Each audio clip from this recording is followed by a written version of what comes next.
오직 너 하나님의 사람아, 이것들을 피하고 의와 경건과 믿음과 사랑과 인내와 온유를 따르며 믿음의 선한 싸움을 싸우라. 영생을 취하라. 이를 위하여 내가 부르심을 받았고 많은 증인 앞에서 선한 증언을 하였도다. 만물을 살게 하신 하나님의 악과 본디오 빌라도를 향하여 선한 증언을 하신 그리스도 예수 앞에서 내가 너를 명하노니, 우리 주 예수 그리스도께서 나타나실 때까지 흠도 없고 책망받을 것도 없이 이 명령을 지키라. 기약이 이르면 하나님이 그의 나타나심을 보이시리니, 하나님은 복되시고 유일하신 주권자이시며 만왕의 왕이시며 만주의 주시요 오직 그에게만 죽지 아니함이 있고 가까이 가지 못할 빛에 거하시고 어떤 사람도 보지 못하였고 또 볼 수 없는 이시니 그에게 존귀와 영원한 권능을 돌릴지어다. 아멘. 내가 이 세대에서 부한 자들을 명하여 마음을 높이지 말고 정함이 없는 재물에 소망을 두지 말고 오직 우리에게 모든 것을 후히 주사 누리게 하시는 하나님께 두며 선을 행하고 선한 사업을 많이 하고 나누어 주기를 좋아하며 너그러운 자가 되게 하라. 이것이 장래에 자기를 위하여 좋은 터를 쌓아 참된 생명을 취하는 것이니라. 디모데야, 망령되고 헛된 말과 거짓된 지식의 반론을 피함으로 내게 부탁한 것을 지키라. 이것을 따르는 사람들이 있어 믿음에서 벗어났느니라. 은혜가 너희와 함께 있을지어다. 아멘. 오늘은 함께 너 하나님의 사람아 라는 제목으로 함께 말씀을 좀 나누려고 합니다. 오예배를 오랜만에 준비를 했거든요. 이 외부에서 강사가 많이 오셔갖고 전할 시간이 별로 없더라고요. 그래서 수요일은 제가 항상 하나님의 이름을 가지고 계속해서 이렇게 말씀을 나누고 있고요. 또 금요일은 기도라는 또 주제를 가지고 그 안에 어떠한 또 기도를 우리가 할까 하는 것을 가지고 말씀을 나누고 있습니다. 새벽은 또 큐티 본문을 따라서 이렇게 말씀을 계속 나누고 있지요. 그러면 이제 오후 예배는 뭘 해야 될까? 이게 저에게 큰 고민이었습니다. 뭘 해야 되지? 뭘 해야 되지? 이런 고민하는 가운데 벌써 5월이 이번 주가 마지막 주더라고요. 이제 다음 달이면 6월이 됩니다. 상반기가 끝이 나요. 상반기 끝 맺는 이 시점에서 돌아보셨을 때 잘 살아오셨습니까? 저는 돌아보는데 진짜 정신없이 그냥 살아오긴 했는데 잘 살았나 생각하면 조금 이 문제는 다른 문제인 것 같더라고요. 그래서 이쯤에서 우리의 신앙을 한번 돌아보면서 다시 생각해보는 그런 시간을 가지면 어떨까 하는 생각에 오늘 말씀을 준비하게 되었습니다. 우리 말씀을 함께 나누면서 은혜 많이 받으시길 바랍니다. 오늘 본문의 말씀은 너 하나님의 사람아 라고 사도 바울이 디모데를 부르는 그 이름으로 시작하고 있습니다. 이 이름을 한번 가만히 생각해 보십시오. 하나님의 사람. 나를 부르는데 너 하나님의 사람아 라고 사도 바울이 부르고 있는 거죠. 사람으로서 이 이름으로 불린다는 것은 너무나 귀한 그러한 일인 것 같습니다. 얼마나 귀한 이름입니까? 사람이 취할 수 있는 이름 중에 가장 영광스러운 이름, 그것이 바로 하나님의 사람이라는 그 이름이 아닐까 생각합니다. 그리고 이 말씀은, 오늘 우리에게 주신 이 말씀은 디모데에게 사도 바울이 보내는 그런 말씀이지만 또 우리 믿는 모든 그리스도인에게 주시는 하나님의 말씀으로 봤습니다. 그러기에 사도 바울이 디모데에게 너 하나님의 사람아 라고 부르지만 이 말씀은 또 우리에게 너 하나님의 사람아 라고 부르시는 음성인 줄 믿으시기 바랍니다. 그러기에 하나님의 사람으로 이 이름으로 불리기에 부족함 없는 삶으로 살아가실 수 있기를 축복합니다. 그러기 위해서 오늘 본문에 우리에게 어떠한 삶의 지침을 제시하고 있는가 하는 것을 한번 살펴보도록 하겠습니다. 오늘 우리가 읽은 디모데전서는 사도 바울이 에베소에서 사역하고 있는 디모데에게 보내는 그러한 편지입니다. 당시 디모데는 이곳에서 복음을 증거하며 목회하며 사역하고 있는데요. 그에게는 가장 고심되는 고민거리가 있었습니다. 교회에 거짓 선생들이 있었다는 것이죠. 이들은 아마 유대주의자들로 여겨지는데요. 이들이 복음의 진리를 그대로 선포하고 받는 것이 아니라 이 복음의 진리를 자꾸 손상시키는 일을 했다는 것입니다. 사도 바울은 디모데에게 이들로부터 이 복음의 진리를 사수하도록 당부하고 힘을 실어주기 위해 이 편지를 쓰고 있는 것이죠. 우리는 늘 종말의 시대를 살아간다 이야기합니다. 아마 이 사도 바울이 살아가는 이 시대, 디모데가 살아가는 이 시대에도 아마 종말의 때라고 이야기했을 것입니다. 이 종말의 시대의 특징이 있습니다. 복음의 진리를 흐릿하게 만들려는 시도를 한다는 것이죠. 오늘날이라고 다를까요? 오히려 오늘날은 복음의 진리뿐만 아니라 아예 복음조차 생각하지 못하도록 만드는 그러한 유혹들이 참 많은 것 같습니다. 그리고 우리를 흔드는 것 같습니다. 그런 우리에게 성경은 우리의 정체성을 기억하라고 말하고 있는 것입니다. 바로 너 하나님의 사람아라는 부르심으로 말이죠. 오늘의 본문은 우리에게 하나님의 사람으로 믿음의 선한 싸움을 싸우라고, 소망을 하나님께 두라고 교훈하고 있습니다. 우리말 번역상으로 오늘 본문은 오직 너 하나님의 사람아라고 하며 오직이라는 말로 시작하고 있습니다. 그러나 헬라어 원문을 보면, 그리고 영어 본문을 보면 오직 너 하나님의 사람아가 아니라 그러나 너 하나님의 사람아라고 시작하는 것을 보게 됩니다. 이 말은 곧 앞의 본문과 지금 본문이 상반된다는 그러한 의미를 강조하는 것으로 보여지는 것이죠. 그러면 앞에 있는 단락은 어떤 내용을 다루고 있을까요? 오늘 우리가 읽었던 본문의 앞 단락은 사도 바울이 디모데에게 돈을 사랑한 것을 경고하는 내용입니다. 6장 10절 말씀을 보면 돈을 사랑함이 일만 악의 뿌리가 되나니 이것을 탐내는 자들은 미혹을 받아 믿음에서 떠나 많은 근심으로써 자기를 찔렀도다라고 기록합니다. 그러니까 돈 자체를 죄악시하는 것이 아니라 돈을 사랑하는 것을 죄악으로 경고하고 있는 것입니다. 필요한 것에 돈을 활용하고 필요한 곳에 이 돈을 잘 쓸 줄 알고 이것은 복된 일입니다. 그러나 필요한 곳에 돈을 활용하지 못하고 돈 자체를 사랑해서 이것을 소유하려고 하는 그 마음, 그것이 모든 악의 뿌리가 된다라고 말하고 있는 것이죠. 돈을 탐닉하는 자들은 미혹을 받아 믿음에서 탈선하게 된다라고 분명하게 경고하고 있습니다. 그러나 너 하나님의 사람아, 이렇게 경고를 한 이후에 그러나 너 하나님의 사람아라고 디모데에게 이야기하는 것이죠. 그리고 고면하는 것이 이것들을 피해야 한다라고 사도는 힘주어 말합니다. 거짓 교사들은 돈을 사랑하고 돈 때문에 온갖 탐욕과 죄악에 빠져 복음을 못 오겠습니다.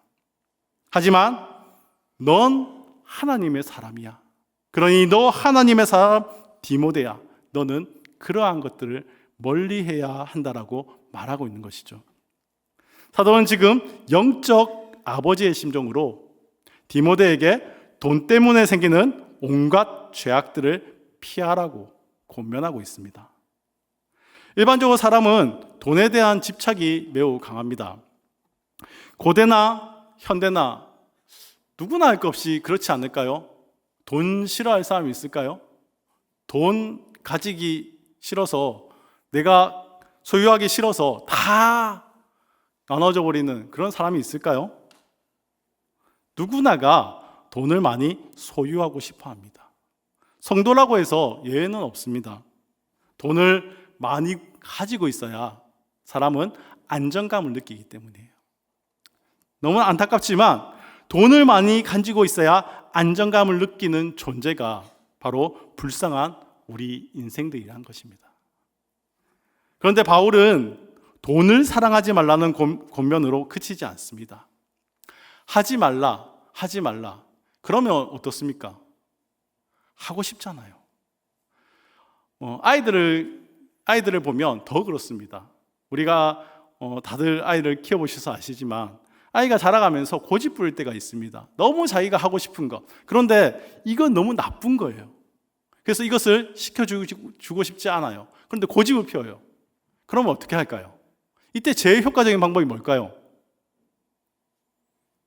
키워보시지 않았나요? 네. 효과적인 방법이 뭘까요?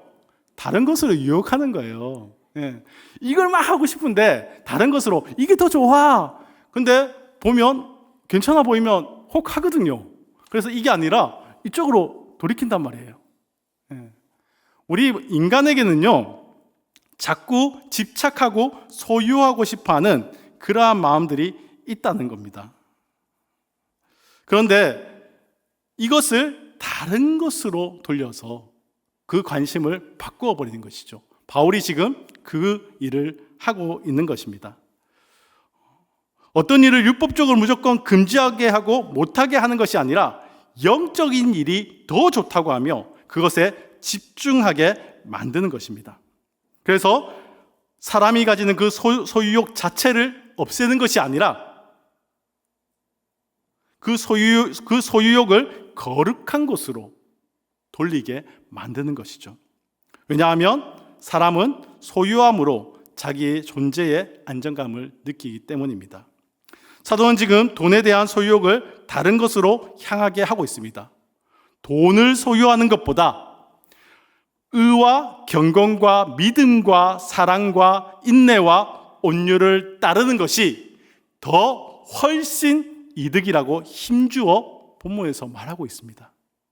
다시 말해 돈을 소유하려는 그 욕망의 방향이 영적인 일들로 향하도록 권면하고 있는 것이죠. 이전에는 우리의 소유욕이 돈이나 세속적인 것으로 향했다면 이제는 우리의 소유욕이 하나님과 관련된 거룩한 것으로 향해야 한다는 그러한 이야기입니다. 이것은 우리에게 주신 하나님의 말씀인 줄 믿습니다. 우리가 다른 것에 소유욕을 가지고 눈을 돌리는 우리에게 하나님을 향해라고, 하나님을 향해 더 욕심을 내라고 우리에게 하시는 그러한 하나님의 말씀은 아닐까요? 사랑하는 성도 여러분, 디모데뿐만이 아니라 저도 그리고 여러분도 하나님의 사람으로 부르심을 받았습니다. 12절 말씀대로 우리는 하나님을 향한 거룩한 욕심으로 이제는 믿음의 선한 싸움을 싸우라는 그 명령에 순종해야 하는 사람들이라는 것입니다. 바울이 디모데를 향하여 너 하나님의 사람아 라고 부른 후 바로 12절에 믿음의 선한 싸움을 싸우라고 우리에게 명령하고 있기 때문입니다. 하나님의 사람은 믿음의 선한 싸움에 진지하게 임하는 사람입니다. 하나님께서 하나님에 대한 구원의 지식을 부어주온 사람들, 그들이 우리입니다. 그런 우리들만이 믿음의 눈을 가지고 그런 우리들만이 믿음의 선한 싸움을 싸울 수 있습니다. 아무에게나 하나님께서 믿음의 선한 싸움을 싸우도록 허락하지 않습니다. 우리는 하나님의 사람이기에 믿음의 선한 싸움을 싸워야 할 줄 믿습니다. 이 믿음의 선한 싸움을 하되 끝까지 해야 합니다. 어느 날만 하고 어느 날은 안 하고 그렇게 하지 말고 끝까지 이 믿음의 선한 싸움을 해야 한다는 것이죠. 오늘 본문 14절은 이렇게 기록하고 있습니다. 우리 주 예수 그리스도께서 나타나실 때까지, 우리 주 예수 그리스도께서 나타나실 때까지 흠도 없고 책망받을 것도 없이 이 명령을 지키라.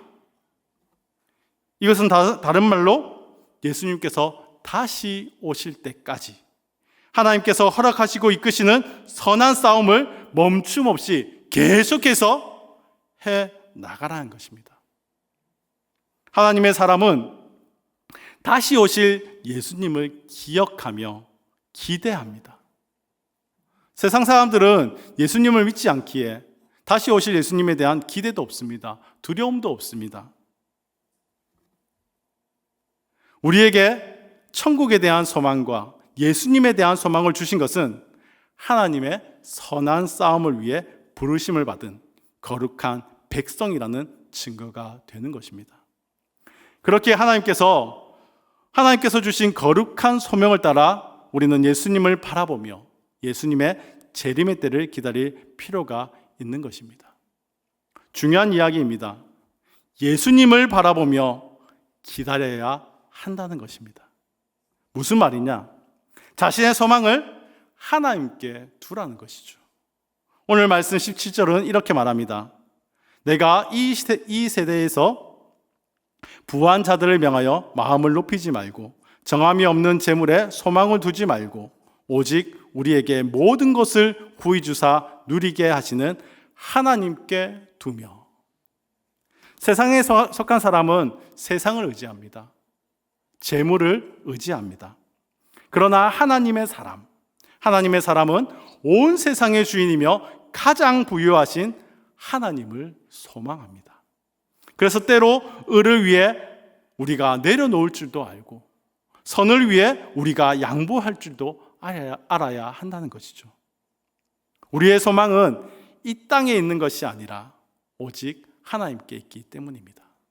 우리의 소유욕을, 우리가 뭔가를 가지려고 하는 것을 때로는 내려놓을 필요가 있습니다. 우리는 더 거룩한 것, 더 좋은 것을 소유하고 붙들어야 하지 않겠습니까? 하나님을 바라보고 하나님께 소망을 두고 살아갈 수 있길 바랍니다. 그럼 왜 소망을 예수님께 둬야 할까요? 세상의 것은 다 사라지고 없어지는 것입니다. 그런데 오직 예수께만 죽지 아니함이 있고 예수를 통해서만 참된 생명을 취할 수 있기 때문이란 것입니다. 오늘 본문은 분명히 말합니다. 예수 그리스도께서 나타나실 때가 있다고. 그 때가 되면 오직 예수를 따르는 자만이 영생을 얻게 되는 줄 믿습니다. 세상은 어리석어서 잠시의 쾌락에 미쳐 사람들은 그렇게 살아갑니다. 그렇게 지냅니다. 그러나 하나님의 사람은 달라야 한다는 것입니다. 세상은 쾌락을 향해 쫓아가지만, 세상은 돈을 향해 쫓아가지만, 세상은 나의 만족을 위해서 쫓아가지만 하나님의 사람은 달라야 한다는 것입니다. 오늘 말씀은 우리에게 세상은 그래도 너 하나님의 사람은 달라야 한다라고 말하고 있는 것 같습니다. 우리의 신앙의 핵심은 오직 하나님께라는 그러한 모토에 있습니다. 우리의 모든 즐거움, 우리의 만족, 목적과 희망, 오직 하나님께 있기에, 오직 하나님을 위해 최선을 다하는 것이 우리의 최선이요, 우리 최선의 유익이자 최고의 선택이기 때문입니다. 그동안 우리는 다른 것에 눈을 팔며 소유욕을 가졌을지 모릅니다. 본문에서는 돈을 이야기하지만 그것만이 아닌 우리의 욕심이 쫓는 수많은 것들이 있겠지요. 우리의 삶이 그 욕심을 쫓아 살았는지 모릅니다. 우리의 모습을 돌아보십시오. 일주일간 바쁘게 살았습니다. 무엇인가를 쫓아서 열심히 살았습니다. 무엇을 쫓아 사셨습니까? 우리의 욕심을 쫓아 하루하루 살아가다가 잠시 주의 말씀을 듣는 것은 아닌가 한번 돌아보게 됩니다. 2025년 상반기 끝을 바라보는 시점이 되어집니다. 우리는 무엇을 위해 열심히 달려왔는가를 돌아봅시다. 사도 바울은 우리에게 권면합니다. 믿음의 선한 싸움을 싸우라고. 거짓 선지자와 싸워야 했던 디모데를 생각한다면 그 싸움은 힘겨운 싸움이었을 것을 예상하게 됩니다. 오늘날도 우리는 이 힘겨운 싸움을 싸워야 합니다. 그러나 우리가 싸워야 할 것들은 무엇일까요? 이단들, 세상의 헛된 유혹들, 어쩜 우리가 싸워야 할 대상들은 돈이 아닌 더 많은 것들이 있을 것입니다. 그러나 그 중에 가장 힘겨운 싸움의 대상은 어쩜 우리 자신은 아닐까요? 사탄의 유혹에 쉽게 흔들린 나의 욕심, 나의 탐심, 하나님을 믿는다고 말하지만 나도 남들처럼 그렇게 안정감을 돈에서 찾고 권력에서 찾고 나의 만족에서 찾고 그렇게 나의 안정감을 다른 것에서 찾으며 유혹에 넘어져가는 우리 자신이 가장 힘겨운 싸움의 대상은 아닐까 생각해 보게 됩니다. 매일매일 나 자신을 경계하고 믿음의 선한 싸움을 해야 할지 모릅니다. 나의 눈을, 나의 마음을, 나의 삶을 하나님께로 이제는 돌려야 하지 않을까요? 우리 그리스도인들은 입으로 하나님을 외치기 쉽습니다. 하지만 우리는 본성상 우리 자신에게 무게의 중심을 둘 때가 참 많다는 것입니다. 우리의 본성이 나를 사랑하게 되어 있다니까요. 나에게 관심이 가게 되어 있다니까요. 세상의 풍조가 그렇습니다. 그럼 오늘 본문이 그런 우리에게 말하는 것 같습니다. 그러나 너 하나님의 사람아. 그러나 너 하나님의 사람아. 성경은 우리에게 그렇게 말하고 있습니다.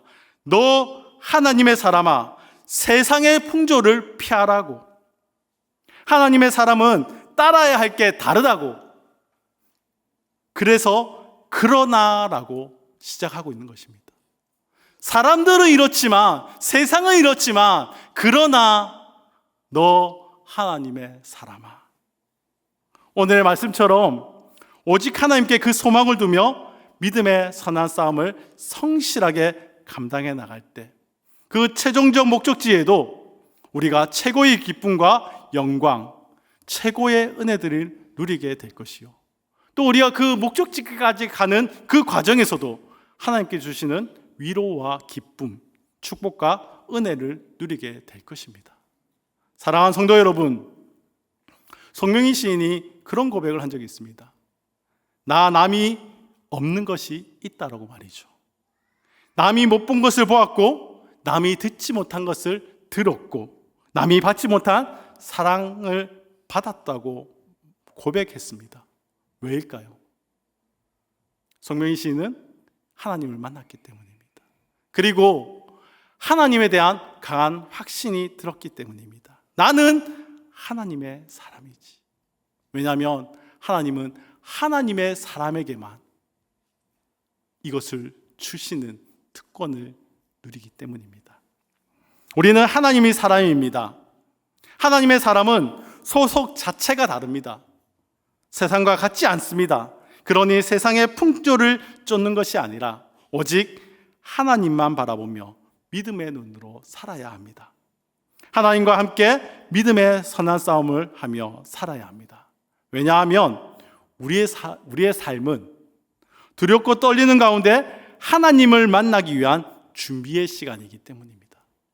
주님이 다시 오실 그날을 기다리며 두렵고 떨린 가운데 하나님을 만날 그날을 기다리는 삶이기 때문입니다. 우리는 하나님을 만나러 가기 위해 어떤 준비를 하고 있습니까? 오늘 본문은 세상 속으로 나가는 우리에게 우리의 정체성을 다시 한번 일깨워주는 것 같습니다. 이제 이 세상 속에서 우리가 어떻게 살아야 하는가? 남은 이 2025년을 어떻게 살아야 하는가? 너 하나님의 사람아. 세상 속에 있으나 나는 하나님의 사람이다 라는 것을 기억하며 살라는 것입니다. 세상 속에 있으나 세상을 따르는 삶이 아니라 구별된 삶을 살아라는 것입니다. 너 하나님의 사람아. 주께서 정말로 영광스럽고 존귀한 이름을 우리에게 주시지 않았습니까? 하나님의 사람, 이 이름에 어울리는 귀한 인생 되실 수 있기를, 우리가 그 일을 위해 함께 노력하며 함께 하나님께 나아갈 수 있기를, 그래서 하나님께서 주시는 그 은혜와 기쁨을 누릴 수 있기를 주님의 이름으로 축복합니다.